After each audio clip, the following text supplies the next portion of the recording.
Come listen to my story and listen to it well. I'll tell you of a great man who served his country well. His name was Daniel Boone, and he wore a coonskin hat, and his clothes were made of buckskin. Now what do you think of that?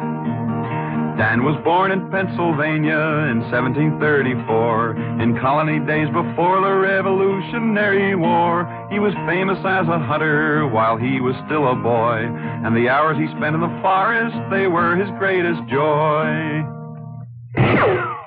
Did you hear that? That was Daniel Boone with his long rifle out hunting a bear. Listen.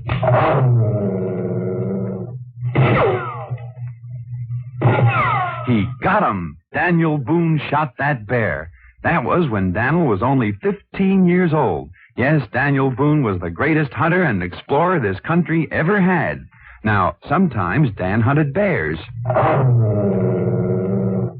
And sometimes wildcats. And other times the timber wolf.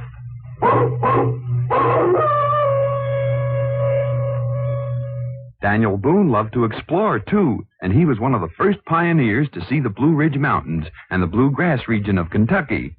Oh, Daniel knew the forest, he knew the forest well, the mountains and the rivers and where the animals dwell. He was handy with a rifle and with a hunting knife, and he loved the open spaces, the cleanest kind of life. Of course, there were other dangers in the forest in those days besides wild animals.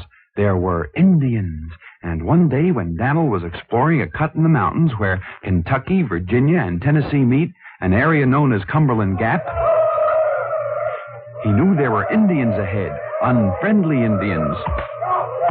Quickly, Daniel turned around, and silently he cut back on his own trail, but the Indians were behind him, too. Dan was surrounded. Dan fought like a wildcat, but the odds were just too great. He was captured and taken to the Indians' camp. The Indians knew Daniel's reputation, and they tied him to a tree post to prevent his escape.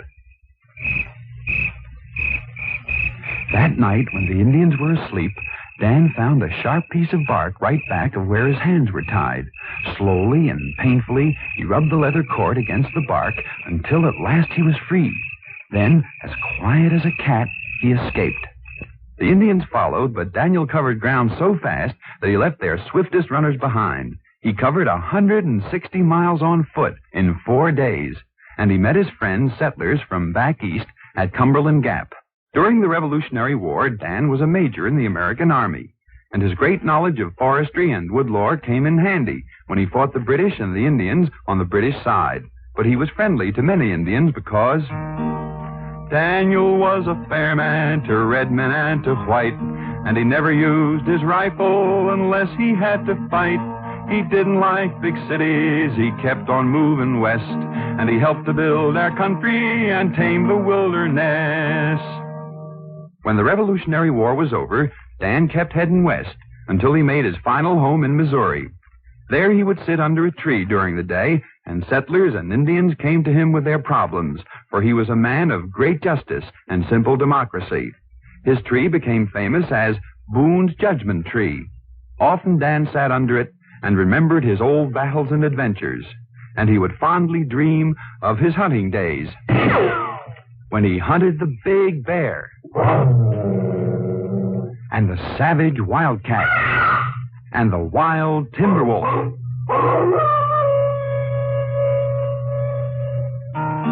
And now you've heard my story, there is no more to tell. The story of Daniel Boone, who served his country well. His clothes were made of buckskin and he wore a coonskin hat. A democratic pioneer, I hope you'll remember that.